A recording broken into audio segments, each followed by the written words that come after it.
Question number 2 पे, motion of a screw of rotating fan is. अब इसमें क्या है कि अगर हम एक बनाते हैं फैन, ये फैन क्या होगा, ऐसे यूं होगा और फिर यहाँ पे ऐसे यूं बन गया, ठीक है, ऐसे ही करते हैं। तो अब फैन में क्या है कि ये जो इसके पंख हैं, विंग्स, ये ऐसे ही घूम रहे होंगे ऐसे ही। तो ये क्या हो गया आपका, ये हो गया सर्कुलर मोशन। लेकिन जो बीच में ये जो स्क्रू है, ये क्या कर रहा है, ये एक ही जगह पे खड़ा हुआ और ऐसे ही घूमे जा रहा है उसी जगह पे। ये एक ही जगह पे घूम के ऐसे ही घूमे जा रहा है, घूमे जा रहा है, घूमे जा रहा है।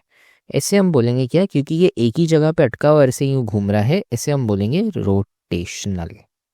ये रोटेट कर रहा होगा। और वही हमने है ना डेफिनेशन लिखी थी कि रोटेशनल में क्या होता है कि आप एक ही जगह पे उसको रखो और फिर आप घूमते रहो।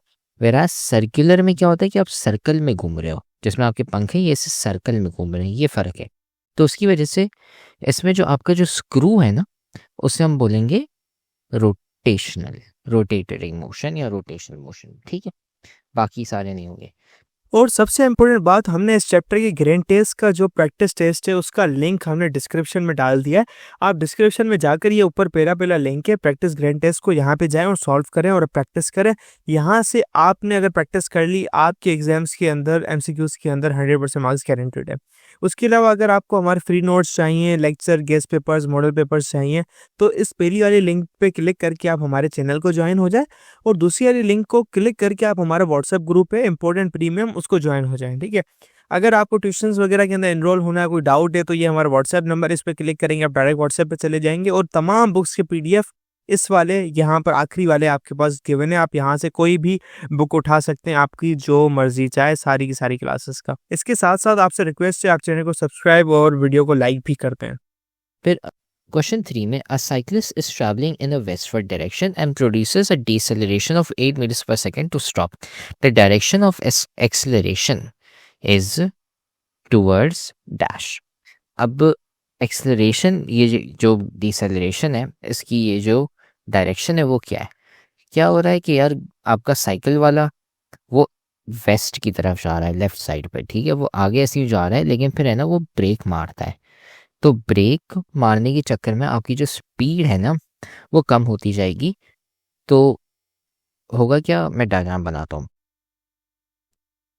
इसमें ये होगा कि समझे, ये आपका बंदा है, अब साइकिल तो बनने से रही, लेकिन हाँ ये समझे ऐसे यूँ जा रहा है। तो जब ये साइकिल वाला है, ये जब लेफ्ट की तरफ जा रहा होगा तो मोशन उसका किस तरफ है, इस तरफ, ठीक है। अब होता क्या है कि स्पीड क्योंकि उसकी लेफ्ट की तरफ जा रही है तो उसकी वजह से वो उधर ही जा रहा होगा। जब वो ब्रेक मारेगा तो क्या होगा कि ये है ना फिर कम होता जाएगा। ये अभी समझे, इसी स्पीड अभी फ़िलहाल समझे 10 मीटर्स पर सेकेंड है, और है ना फिर ये कम होके लेट्स से ये है ना फिर 5 मीटर्स पर सेकेंड हो जाता है, और फिर थोड़ी टाइम के बाद फिर 2 मीटर पर सेकेंड, और फिर वो 0 हो जाता है मीटर्स पर सेकेंड। तो क्या हो रहा है कि स्पीड इसकी कम होती जा रही है। कम होती जा रही है तो मतलब डिसेलरेशन। ये क्यों हो रहा है, क्योंकि ब्रेक मार रहा है बंदा। ये कब होगा, जब यार आप दूसरी डायरेक्शन में, जब आप ब्रेक मारते हो तो होता क्या है, आप ब्रेक उल्टी डायरेक्शन में मारते हो, ताकि फिर आपका समझे ये 10 से 5 कैसे जाता है। आप -5 ऐड करोगे इसमें, 10 -5 करके 5 ही आएगा ना। तो समझे अभी मेरे पास ये एक एरो है 10 का, ठीक है, ये 10 का मीटर्स पर सेकंड का एक एरो है, और इसमें अब मैं -5 का ऐड करता हूँ। -5 मतलब इस डायरेक्शन में, उल्टी डायरेक्शन में, समझे वेक्टर या जो हमने पढ़े थे पहले चैप्टर 1 में। तो ये -5 मीटर्स पर सेकंड हो गया, ठीक है। अब इन दोनों को जब मैं ऐड करूँगा तो मेरे पास क्या आएगा, 10 - 5 बन के 5 मीटर्स पर सेकंड, और वो ऐसे ही बनेगा, छोटा और एरो बनेगा, लेकिन हाँ उस डायरेक्शन में पॉइंट करेगा। तो वही चीज़ यहाँ पे हो रही है कि यहाँ पे समझे ब्रेक की वजह से क्या हो रहा है, ये जो स्पीड है ना इसकी वो कम होती जा रही है, क्योंकि हम इसमें है ना ब्रेक वाली है ना फोर्स लग रही है उसमें, ठीक है। ये हम ज़्यादा डिटेल जो फोर्स वाली है वो अगले चैप्टर में पढ़ेंगे डायनामिक्स में, लेकिन अभी फ़िलहाल समझे ये कि क्योंकि ये -5 यहाँ पे हो रहा है, फिर ये -3 हो रहा है, और फिर ये -2 हो रहा है यहाँ पे। ये क्यों हो रहा है? क्योंकि यार ये जो समझा आपका एरो है वो छोटा होता जा रहा है। छोटा कब होगा? जब ये लेफ्ट साइड वाला एरो है उसमें आप जब राइट साइड वाला एरो ऐड करेंगे तो वो छोटा होता जाएगा और तभी जाके वो 0 पे आएगा। तो ब्रेक में क्या हो रहा है? डिसलेरेशन आप टूवर्ड्स द राइट साइड पे कर रहे हो, तो इसका जो एरो है वो होगा towards the east, the direction of its acceleration या फिर डिसलेरेशन, सेम चीज़ की बात हो रही है, टूवर्ड्स द ईस्ट होगा। ठीक है। फेडरल बोर्ड के एनुअल एग्जाम्स का डर है, लेकिन ये नहीं पता कि तैयारी कहाँ से करनी है। दूसरी बात ये नहीं पता कि एग्जाम के अंदर सवाल का जवाब लिखना कैसे है, कैसे सेंटेंसेस को फॉर्म करना है, कैसे हमें फुल के फुल मार्क्स मिले। तो भाई घबराना किस बात से, हमारी बैच इसी प्रॉब्लम को तो सॉल्व करने आई है।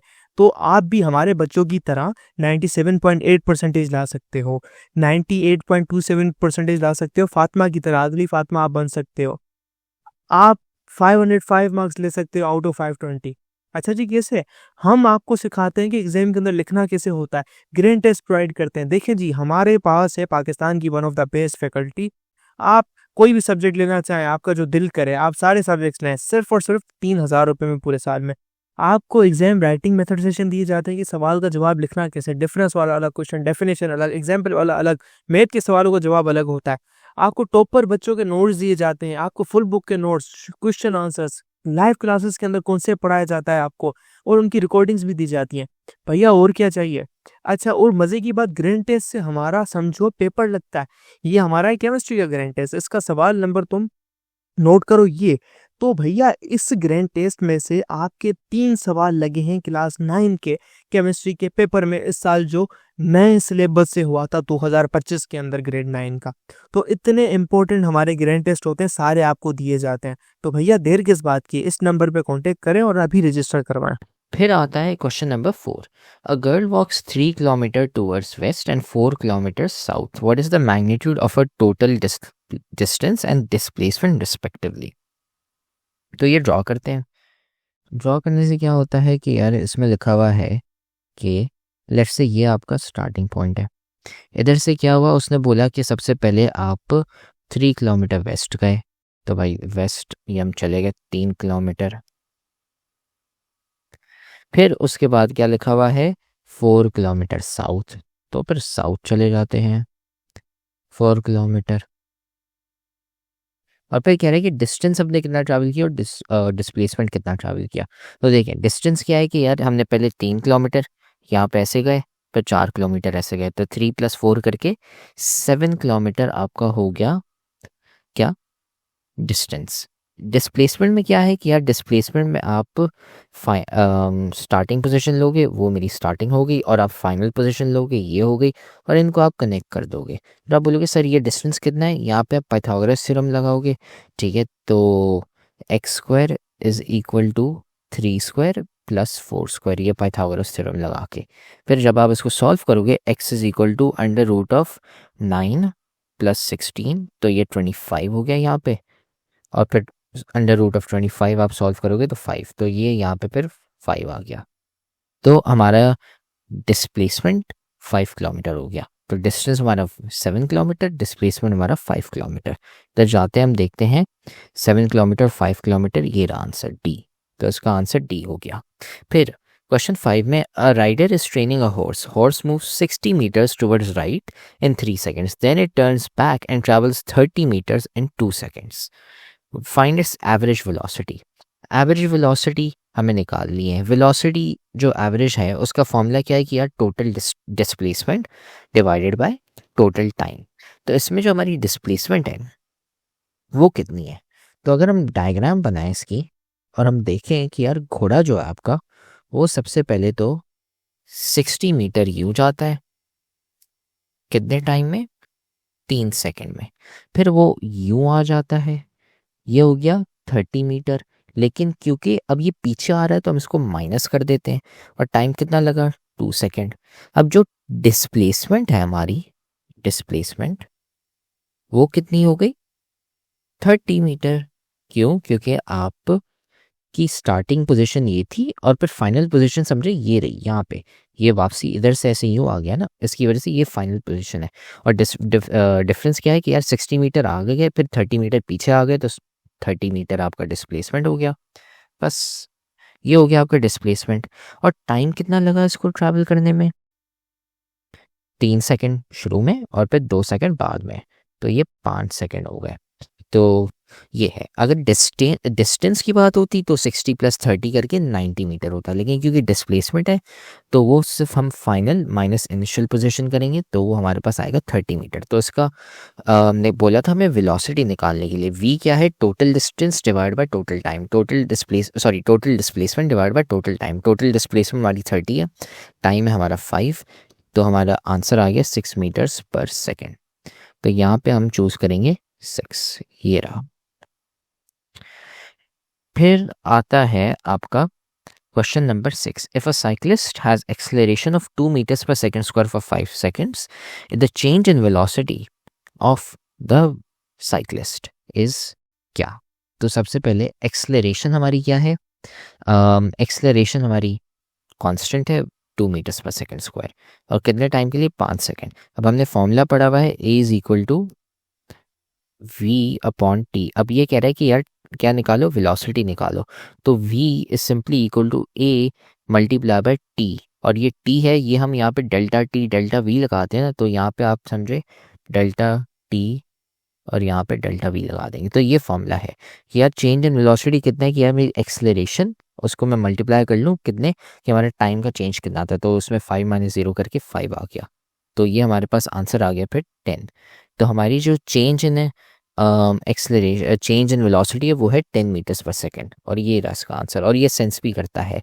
अगर मैं वही डायग्राम बनाऊँ जैसे मैंने आपको पिछले लेक्चर्स में बताया था क्लास में कि ये समझे यहाँ पे पॉइंट हो गया 0, फिर इसके बाद ये पॉइंट 1 हो गया, फिर पॉइंट 2, फिर पॉइंट 3, फिर पॉइंट 4, और आखिर में यहाँ पे 5। एक्सेलरेशन हमारी 2 यहाँ पे हो गई तो हमारा आंसर यहाँ पे 2 आ गया, फिर 2 और हो गई तो यहाँ पे 4 आ गया, फिर 2 और हो गई तो यहाँ पे 6 आ गया, 4 + 2 करके 6, फिर यहाँ पे 2 और हो गई तो ये 8 हो गया, 6 + 2 8, फिर 2 एक और दफ़ा तो यहाँ पे 10, 8 + 2 10, इसकी वजह से। ठीक है, तो ये हो गया। फिर क्वेश्चन 7 पे आते हैं। क्वेश्चन 7 में क्या लिखा है? A car with velocity of 10 metres per second, ठीक है, ये उस स्पीड से मूव कर रही है वेलोसिटी से।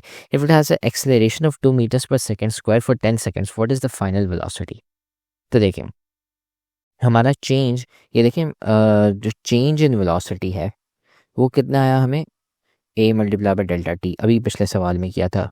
तो ये 2 हो गया आपका, फिर मल्टीप्लाई बाय 10 हो गया, तो ये हमारा आंसर आ गया यहाँ पे 20। हमारी चेंज कितनी हुई है? 20 + 20, हमारी वेलोसिटी 20 ज़्यादा बढ़ी है। ठीक है, तो इसका मतलब क्या है कि हमारा जो चेंज इन वेलोसिटी है उसका हमने फॉर्मूला पढ़ा था कि फाइनल माइनस इनिशियल। ठीक है, जो हमारी शुरू में जो वेलोसिटी होती है और जो हमारी आखिरी वाली वेलोसिटी है, उन दोनों को आप ऐसे सब्ट्रैक्ट कर लो, फाइनल माइनस इनिशियल, और वो हमें फिर चेंज इन वेलोसिटी देगा। अब हमें चेंज इन वेलोसिटी पता है, वो क्या है? 20। वो अभी हमने निकाला है यहाँ पे। Change in velocity is equal to acceleration times change in time. ये किसके बराबर है? फाइनल स्पीड हमारी जो हमें निकालनी है। यहाँ पे कह रहा है ना व्हाट इज़ द फाइनल, तो हमें फाइनल नहीं पता, लेकिन हमें इनिशियल पता है। इनिशियल क्या दिया हुआ है यहाँ पे? शुरू में 10 मीटर्स पर सेकेंड, तो फाइनल माइनस आप यहाँ पे 10 करो, फिर इसका मतलब क्या है कि आप दोनों साइड्स पे 10 ऐड कर दो, तो यहाँ पे आपका +10 हो जाएगा। तो हमारी जो फाइनल है वो किसके बराबर हो जाती है? 30 मीटर्स पर सेकेंड। और ये सेंस करता है कैसे?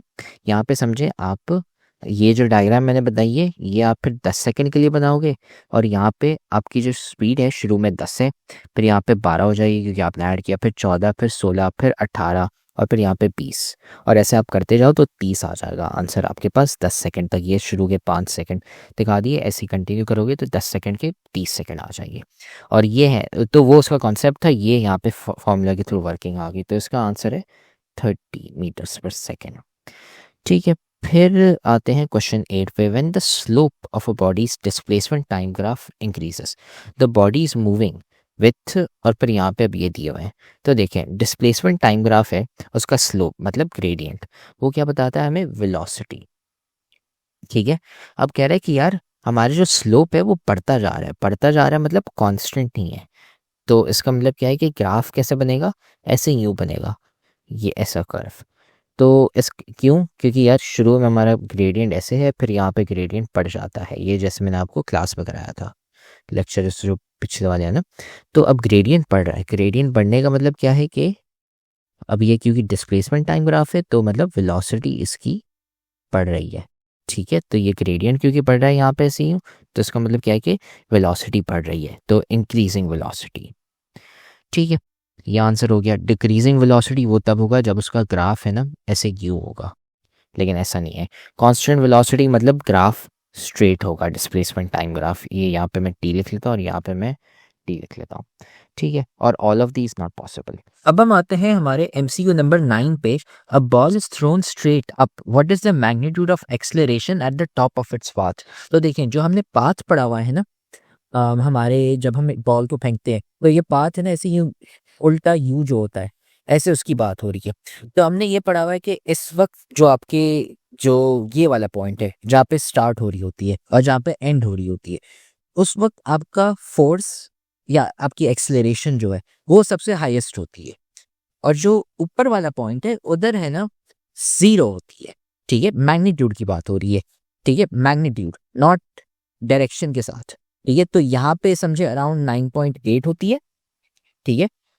फिर आप ऊपर फेंकते हैं, फिर इधर है ना जीरो हो जाती है। क्यों? क्योंकि एयर रेजिस्टेंस और आपका जो फोर्स है जो ग्रेविटी का वो इक्वल हो जाते हैं, तो उसकी वजह से एक्सेलरेशन जीरो हो जाती है। अपवर्ड फोर्स और डाउनवर्ड फोर्स। अपवर्ड फोर्स कौन सी है? जो आपने ऊपर फेंकी थी, ठीक है। वेट और एयर रेजिस्टेंस सब मिला के ऐसे यूं करके आखिर में जाके ये है ना जो उसका वो बन जाता है जीरो। यहाँ पे एक्सेलरेशन जीरो हो जाती है और यहाँ पे आप आते हैं वापसी मैग्नीट्यूड 9.8 हो जाता है, ठीक है। ऐसे कुछ लगभग होता है। तो हमारा जो अब इसमें एयर रेजिस्टेंस और बाकी चीज़ हमने इग्नोर की है, तो ये है ना आप इसको छोड़ें, मेन पार्ट हमारा ये है, ठीक है। सिंपल सिनारियो में हमारा आंसर है 0, तो इसका ऑप्शन नंबर ए है। फिर आता है slope of distance time graph is simple speed, ठीक है। ये भी हमने क्लास में किया था। उसके बाद क्वेश्चन 11 पे आते हैं। Area under speed time graph is equal to क्या। अब ये मैंने बताया था एरिया के लिए क्या करते हैं, मल्टीप्लाई करते हैं। तो स्पीड मल्टीप्लाई बाय टाइम आपको क्या देता है, डिस्टेंस, क्योंकि हमने पढ़ा हुआ है कि speed is equal to distance upon time. और ये मैंने डेरिवेशन क्लास में भी कराई थी। ये टाइम आप उस तरफ लेके चले जाओ तो ये इधर आ जाता है। तो distance is equal to speed multiply by time. तो area under the speed time graph, उसको मल्टीप्लाई करते हो आप बेसिकली स्पीड और टाइम को, तो आपके पास डिस्टेंस आता है। उसकी वजह से आंसर इसका डिस्टेंस होगा, ठीक है। फिर उसके बाद Question 12. In 5 seconds, a car accelerates so that its velocity increases by 20. So अब उसकी acceleration क्या है? तो A is equal to delta V divided by delta T. अब हमारी change in velocity कितनी है? बढ़ जाती है by +20, ठीक है। अगर यहाँ पे कहते हैं decreases, ये let's say अगर decreases यहाँ पे लिखा होता तो हम -20 लिखते, लेकिन क्योंकि यहाँ पे increases है तो हम +20 लिख रहे हैं। और फिर डिवाइड बाय टाइम, जो टाइम हमें लगा 5 सेकेंड, तो 4 मीटर्स पर सेकेंड स्क्वायर आपकी एक्सेलरेशन है, ठीक है।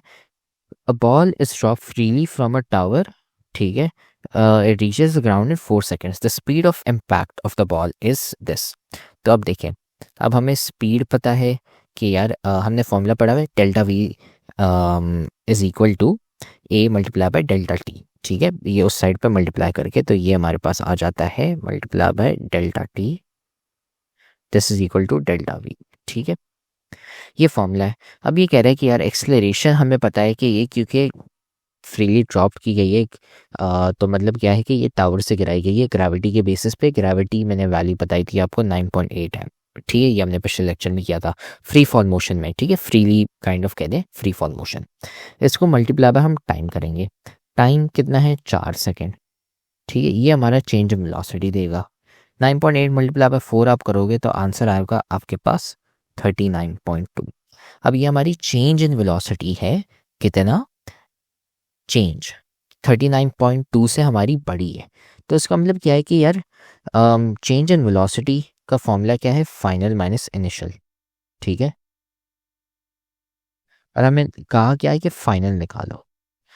अब चेंज इन वेलोसिटी हमें पता है 39.2 है, फाइनल हमें चाहिए अब माइनस इनिशियल। अब माइनस इनिशियल, शुरू में हमारी कितनी स्पीड थी, शुरू में हमारी स्पीड 0 थी। क्यों? क्योंकि वो ड्रॉप की गई है, उसको थ्रो नहीं किया गया। तो उसकी मतलब क्या है कि हमारी इनिशियली स्पीड 0 है, तो 0 से वो एक्सेलरेट होके होके 39.2 हो गई। और उसका भी है ना ऐसे समझ लें, यहाँ पे है ना 5 की जगह 4 हो गया, ठीक है। और रादर देन 2 अब तो होगा क्या कि एक्सेलरेशन की हमारी 9.8 है, तो कॉन्सेप्चुअली ये कि यहाँ पे देखें स्पीड हमारी 0 है, फिर हमने एक्सेलरेट किया बाय 9.8, तो हमारे पहले सेकंड में 9.8 स्पीड हो गई। फिर 9.8 वापसी एक्सेलरेशन हमारी 9.8 प्लस 9.8 करेंगे तो 18.6 आ गया। फिर 9.8 आप एक और दफ़ा एक्सेलरेट करोगे तो इसमें आप ऐड कर लोगे तो 27.4। फिर एक और दफ़ा करोगे 9.8 तो यहाँ पे 36.2। मैंने यहाँ पे आई थिंक 39.2 गलती से लिख लिया। हाँ, आई थिंक सो यहाँ पे टाइपो एरर है। आंसर 36.2 होगा कि नहीं।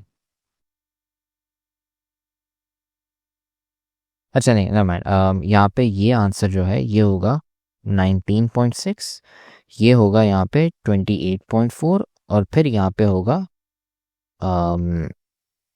हाँ I have done some multiplication error, यहाँ पे 39.2 होगा आई थिंक।